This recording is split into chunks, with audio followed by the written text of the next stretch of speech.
স্বামী স্ত্রীর দাম্পত্য সম্পর্কের সীমা কোথায়? অনেকেই আজকাল আমার কাছে জানতে চান, হুজুর, স্বামী স্ত্রীর মধ্যে সব কিছুই কি জায়েজ, নাকি কিছু সীমা রেখা আছে, কিছু প্রতিবন্ধকতা আছে? আসুন এ ব্যাপারে আমরা কোরআন ও হাদিস থেকে জানার চেষ্টা করি। ইসলাম দাম্পত্য সম্পর্কে হালাল করেছে, কিন্তু কিছু সীমা নির্ধারণ করে দিয়েছে।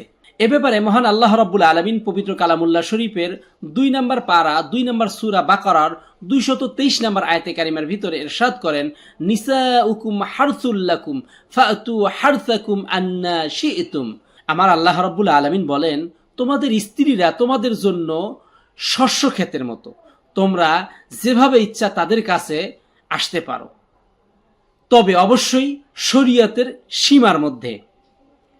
এ ব্যাপারে রাসূলুল্লাহ সাল্লাল্লাহু আলাইহি ওয়াসাল্লাম বলেন, মালউন্না মান আতাম রাআতুহু ফি দুবুরিহা।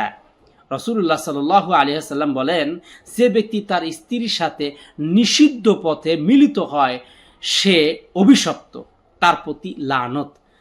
এটা আবু দাউদ শরীফের 2162 নাম্বার এবং তিরমিজির হাদিস নাম্বার 1165, এখান থেকে আমরা কোট করেছি। আমি আপনাদেরকে মূল যেই শিক্ষণীয় মেসেজটা দিতে চাই সেটা হলো, হালাল সম্পর্ক হলো ইবাদত। আপনি যদি আপনার স্ত্রীর সাথে হালাল তরিকায় মিলিত হন, অবশ্যই এটা হবে ইবাদত।